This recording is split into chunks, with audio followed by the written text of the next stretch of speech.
You guys all set up there? Okay, no update on Ahambe. We're right where we were last time I talked to you.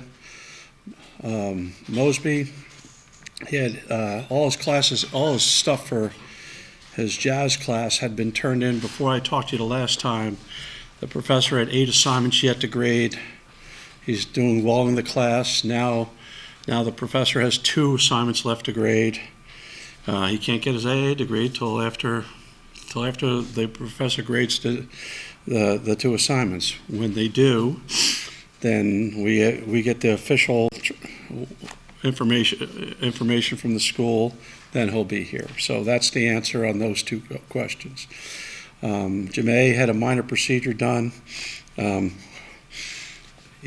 came to me. His knee was locking up some. So we went and got it. We went and cleaned it up so that we didn't have his knee locked up. It went really well. He'll miss about another week and a half. The only significant injury is yesterday in kickoff coverage. Olobia injured his knee. He's going to get an MRI today. I'm guessing it's not going to be great, and that he'll be out indefinitely. I don't know how long the time period will be, but he wasn't getting cut on a drill. We were standing up, and he got banged from one guy and banged into another guy, and he's getting an MRI this afternoon. But just count on him being out indefinitely, indefinitely or longer. So there's the 4 issues that I took away your first 4 questions. Okay, because they'd probably be up there. They'd be candidates to be in the top 10. So it is football season, and I'll answer your questions, and I'd like to get back to work. So fire away. You mentioned that this was as good about your roster as you felt in the 3 years you've been here. Has that carried over into practice, and particularly once you got pads on? Well, let's start with the defense. Okay, the defense is flying around out there. And I'd say obviously the least experienced position you got is the defensive line, but they are just flying. They're flying around out there. They're gonna cause us and everyone else a lot of problems. I love our team speed right now.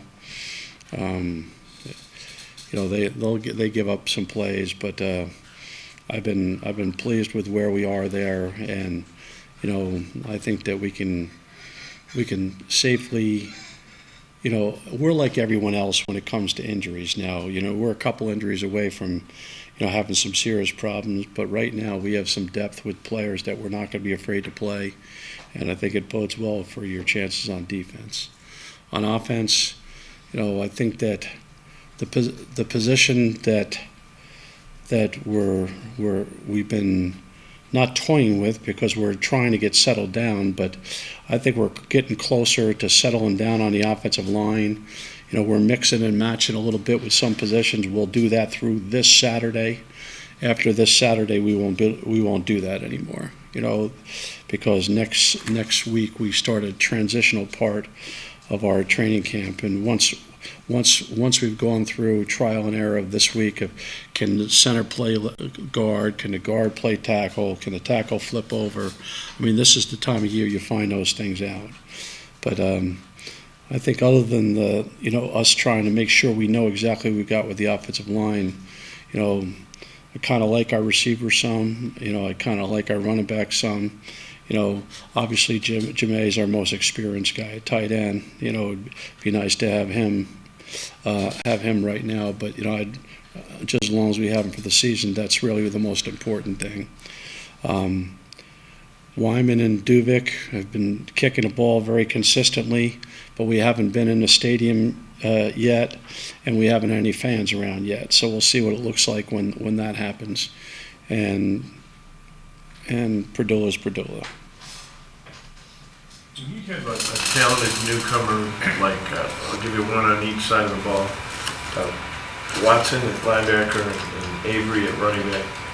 What do you look for from those 2 guys to see whether they'll be ready this year to be factors? I'd be surprised if those two guys didn't play this year. I'd be surprised if they didn't play in the first game for those two guys. I mean, both of them are natural. Both of them are instinctive. I mean, obviously they lack in experience, but Corey's been probably our most exciting guy. I wouldn't say our best guy, but our most exciting guy on offense. And the defense would probably give you the same guy. And Kyron, who's, learning behind, sitting there behind Ben and a couple other guys, I think Kyron will be pushing. Kyron is a sideline-to-sideline player, and he's got leadership that's a little bit suppressed because he's a freshman, but he's one of those guys that you could see down the line and being potentially in that role. Is that what you saw in him when you recruited him? Yeah, basically. But see, in high school, it's a little different because the best players are always the leaders. You're the leader because you're the best player. Sometimes, the best players in college aren't necessarily the leaders. The leaders are the leaders. I mean, it's a little different. Like if I asked you who you think the best player in the secondary is, you might give me a different guy than who the leader of the secondary is. They're not necessarily one and the same. Cassius might be the leader. Cassius is probably the most natural leader on our team. He might not be the best player. I can't see one thing about the kid that I don't like about him. I mean, I'm a big fan. Coach, how's the competition with Shepard and Short in there at corner? Well, they've both been getting tons of reps, and we've been repping Kevin a little bit, both on the other side too. So Kevin hasn't just been repping at right corner; he's been repping some at left corner too. So Kevin's been repping with the ones as much as he's been repping with the twos. So I think we feel pretty good about those guys, and we know that we could move one of them into nickel. We know we could do that, but right now the first things first. We want to make sure we get some. We can protect the nickel. You got safeties behind the nickel. You can't protect the corners. The corners are out there by themselves. So first thing we got to do is make sure we have some corners that can cover all these receivers that we play in the Big 12. Talk about Corey being exciting. What makes him an exciting player? He makes people miss. That excites me. Everyone can run plays. It's the people that make them miss. And, remember now we're starting to hit and take them to the ground and stuff like that, and he's still making a miss. So it's one thing when you do it in shorts when you're not going to get hit. It's totally different when you put full pads on, and that still ends up happening. Hey, look, I'm not ready to put him in Canton. So let's not go overboard. I'm just saying, based off of perspective and perception of what I've seen, I've been very, very excited about Corey.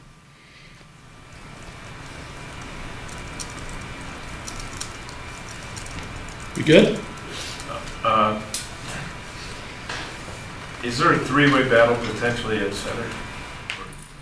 That'll settle down here after this weekend. After this weekend, like I said, we've been practicing guys at center, at guard, interior guys, going from one guard to the other guard. I think after we get through this weekend, because this is the time you do it. Because if you don't look at it now, now that the pads are on and we're pounding each other, this is the time when we can truly evaluate them. Because, see, training camp speed is way faster than spring ball speed, and then the regular season speed is way faster than training camp speed. So, we're getting a truer evaluation, plus there's other guys in the mix that weren't here in the spring. So I think that, like I said, once we get through Saturday and Sunday, we got, two things. A Saturday practice when the public could come, and then the Sunday practice, the real practice, the one on Sunday, when no one could come. So we have both of those. But by the time we're getting through Sunday, then we could sit down and say, okay, who's the right tackle? Is Damon the right tackle? Who's his backup? You know, we can sit there and go through position by position, because now we have to settle in, you know, because now it gives you 3 weeks still to build cohesiveness before you play a game. That's a lot of time. You know, that's a good amount of time. Along those same lines with training camp speed and spring and all that, guys like Montel, who obviously had a great spring, or Greg Allen, who had a great spring, I mean, do you see that transitioning? Are they keeping up with the change in speed there, and any issues there at all? Or I just see Montel, the best thing for me with Montel is I just see him getting better every day. And from the quarterback position, if you started to have ups and flows, highs and lows, that's what you really get concerned about, you know. I mean, he's growing in confidence every day. He's got, you know, like we talked about Kyron before, Montel has that it factor that, you know, a couple of years from now, when he ends up leaving this place, you know, after he's been playing for a while, and I think that, you know, we'd like to all, you know, me, but everyone else in here that you know, has a genuine interest in KU football would like to say, God, that's the type of guy, you know, that's the guy you want to be, you know, a leader of your program. And who's the other person? Greg Allen, I mean, Yeah, see, well, Greg, it's a little different now, you know, because now are you going to play press? Are you going to play off? Are you playing cover 4? Are you playing cover 1? I mean, there's a lot of. Are you blitzing? I mean, there's a lot of things, a lot of different factors.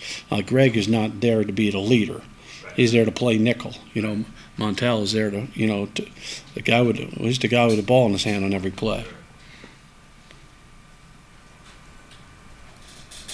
You said you wait on judgment for Nigel King until you saw him. What have you seen from him? I wouldn't say pleasantly surprised. I've been very pleased.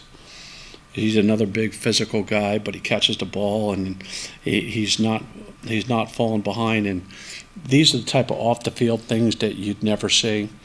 But he takes notes, diligent notes, and asks a whole bunch of questions. And a lot of times players don't like asking questions because they think that it makes them look dumb. And he'll ask any question. Now hold a second, Coach Gisa, to explain this to me again. I mean, that's a sign of a polished guy who gets it. I've been pleased with him. He's playing himself up the depth chart, not down the depth chart, in other words. Charlie, talked to Montel earlier this week. He just turned 19 years old. Do you think that played maybe a part in kind of his jitters or nerves last year? I mean, you don't see a lot of 18-year-olds playing quarterback. Yeah, I mean, I probably made a mistake. I probably should have gone to the brown pants for the last couple of games. It probably would have helped a little bit. But because we played them, we're in a different position now than if we hadn't played them. Because to be honest with you right now, we'd be doing the same buts we've been going through for the last couple of years if we hadn't played them. You know, and I'm so glad we did. You know, because he does. You know, he acknowledges the fact that, you know, he was nervous and he'd throw some balls away or he'd run out of bounds. You won't see him running out of bounds now unless it's a wise decision. I mean, he's been throwing balls away. I mean, he's been making a lot of good decisions for a relatively inexperienced guy. I'd like to think that things are definitely moving in the right direction with the ball in his hands.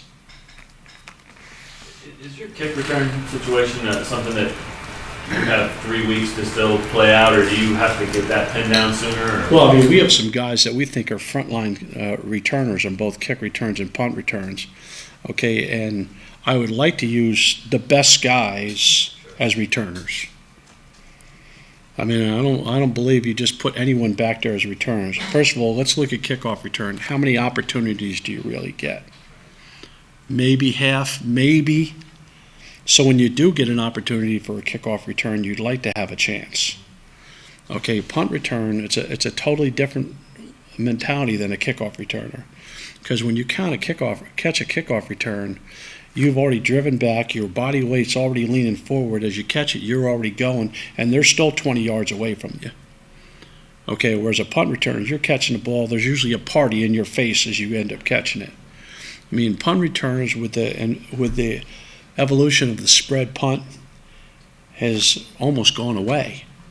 There's very few opportunities you really get to punt return anymore because everyone's spread. It's all one-on-one battles all the way across the field, and all it takes is one guy to lose a one-on-one battle, and the guy's you're fair catching. I mean, obviously the depth chart shows guys like Short, They're all, Shepard. right now, barring a string of injuries, knock on wood, those guys are the guys that are going to do it. And then, are you able to do that because of the depth? I mean, are you more comfortable doing that anyway? Hopefully, when September 6th comes around, that our depth chart will be one with relatively minimal injuries where we're allowed to, put some of those guys out there. But, everyone else that I've ever been around, both in college and pros, isn't afraid to use frontline guys as returners because you have a chance to score every time they touch it. I mean, and there's a lot to having that chance to score. Nothing changes the game around faster besides a block punt. Nothing changes the game around faster than a kickoff return for a touchdown or a punt return for a touchdown.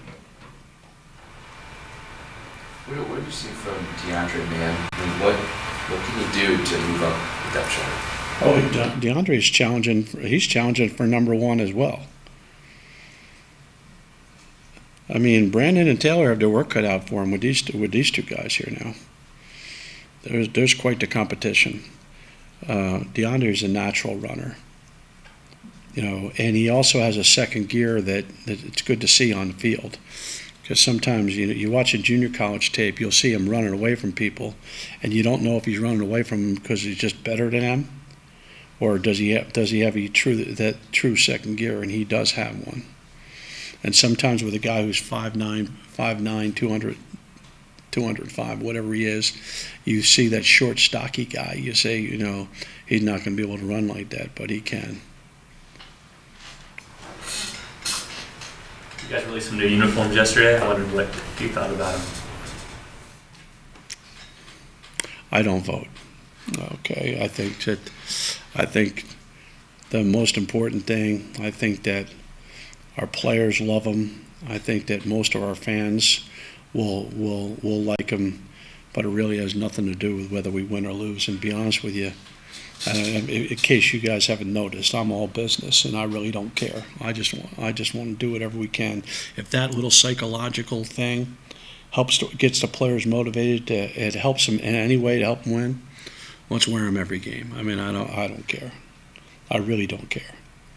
I believe in KU traditions, and there's certain uniforms that go with our colors that you have to be respectful of the traditions of your school. But I think that, to be honest with you, I think the uniform looks really good. I thought the helmet looked great. I mean, but I don't, after the first game that Katie has talked me into letting the fans pick which uniform, which against my better wishes. Okay, in which at Corinth Square, they're going to have 3 mannequins up there with 3 different uniforms, and the fans are going to get to pick the first uniform. You're welcome, Katie. But okay, but after that one, the captains will go to Charlie, who will then go to Heimer, and that's what they'll wear. I have absolutely no say. As long as we can see the numbers. My favorite ones are the gray ones because you can't see the numbers. And by the way, when we wore the gray ones, we played West Virginia. How'd you like that outcome? So whether you're calling the wrong guy scoring a touchdown or not doesn't make a difference to me. Whatever works. I would have wore the gray ones every game after that if I were making a call. Those would have stayed on. It's like when you played baseball when you were 9 and you're on a winning streak and you end up wearing the same stuff for until you'd end up losing. Is now the time of year where you can see guys like Fish or Ronnie Davis or whoever, guys like Keon that got here in the spring, is now when that shows up? Yeah, Fish is that close to being a starter. And Ronnie Davis, I didn't know whether or not he's really good enough to even be a good backup or not. And as Campo talked to you about his feet, you get to see his feet now. His feet show up a lot more than, now I don't know if it's because of Hosapple, because they do position-specific drills in the summertime. All I know is his feet are a lot quicker, which makes him a better corner. I think that Fish is just waiting his opportunity to get playing time, because I think that we could put him and Tevin both in there right now at safety, and I don't think we'd miss too much. Where's Tevin made the most game? He's probably the most improved player we have. Really? Because Tevin was that wrestler, that stiff guy, really athletic, but really stiff. Probably as physical a guy as we have pound for pound on the team. He likes contact. He plays the game vicious. That's how he plays. But the question is, can you get outside of a phone booth? Can you make a tackle outside of this area? And if you ask Vestal, which I'm sure you will the next time you talk to Vestal, Vestal would say to you that he's probably the most improved guy we have.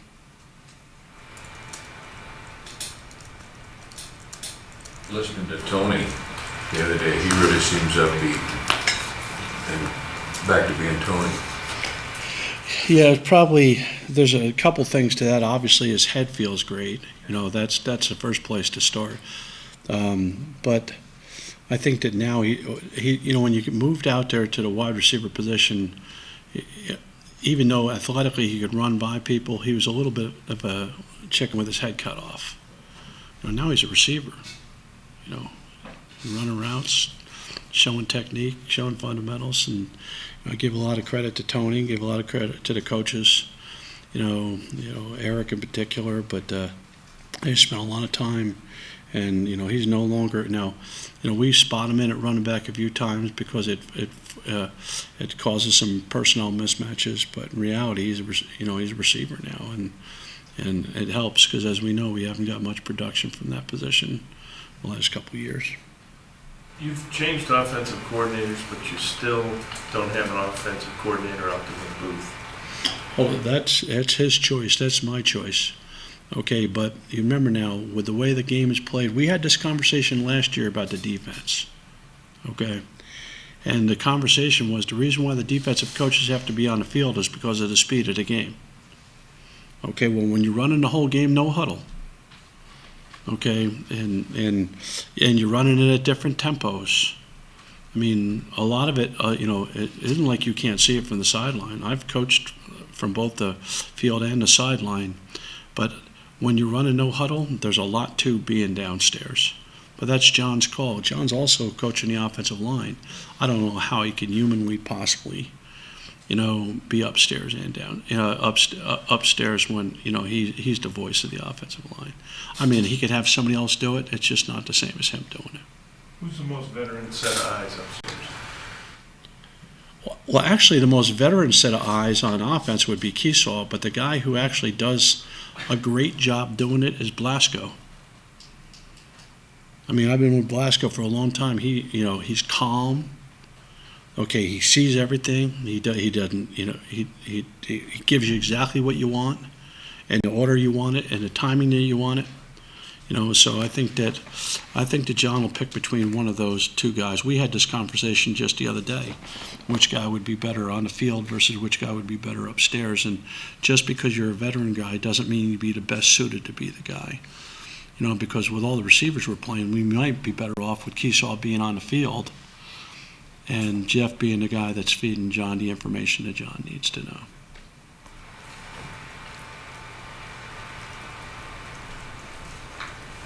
I know it won't be me. Are you relieved about that? I mean, excited to... I'm just minding my own business. That's what I'm doing. Helping out the offense, helping out the defense, and getting very involved in the special teams, which I have been this whole camp. You said that was your plan, and you also talked about looking forward to that. That's what I'm doing. We all know by now that you lost a lot of weight, and feeling and looking good. Has that helped you out there? I mean, do you feel better when you're running around the field and trying to keep an eye on the whole crew? Well, the answer to that is yes. I do feel better, but I did it because I made a commitment to both the team and my family. That's what I said. I told them that in February I would drop 100 pounds, and that's what I intend to do. And I'm nowhere near there yet. Nowhere near there. But I will. Is there anything hokey or just more exercise and fewer calories? Well, there's a lot to it. You know, there's a lot to it, but there was a lot of diet involved and a lot of exercise involved. But there was a lot to it. You know, I was a mess. So I'm not a mess. I'm less of a mess now. That's obviously a fantastic example to set for your team. Did Well, you get feedback from them? No, I don't allow them to talk about that because I don't want pats on the back. I told them what I was going to do. I said, now what are you going to do? This is what I'm going to do. That's what I told them. That's what I'm going to do. Now what are you going to do? And several of them have done things that, I'm not going to elaborate what they are, but there's some guys that have made some serious changes. And every one of them for the better.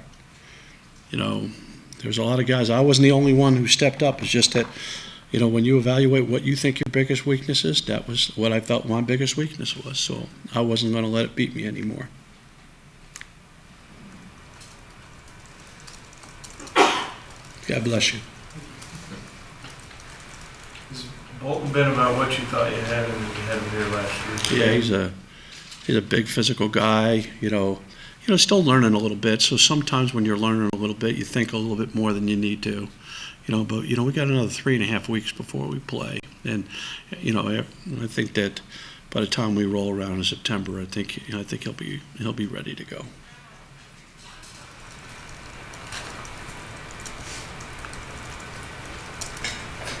You said it earlier, the D-line running around. Is that the group, the unit that stood out to you most, or maybe, I don't know if surprise is the right word, but been the most pleasant surprise as a whole? Well, I'm just saying it's only because it's my biggest concern because it's the least experienced. That's all. I mean, anyone that looks at our depth chart could see that our secondary is a veteran secondary. Everyone could see that the linebackers, or the frontline guys are good, and the guys behind them, they're good too. I mean, so, I know the sky's falling around Kansas football. I got that. I've heard.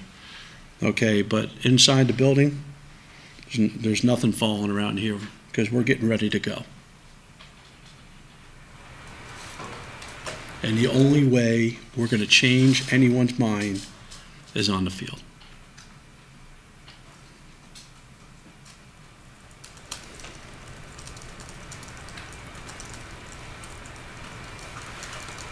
We good? All right, now basically tight end basically turns into tight end day for you. There's guys that are getting treatment and stuff like that, so not everyone that you asked for is available. I didn't hold them from you. Not everyone was going to be available because there were some guys that were going to be spending some extra time getting treatment and stuff like that before. Remember, we're in 2 days, so we got another one you had to go. This is the first time they're going through this two-a-day stuff in some of their cases. Okay? All right, thank you. Thanks, Coach.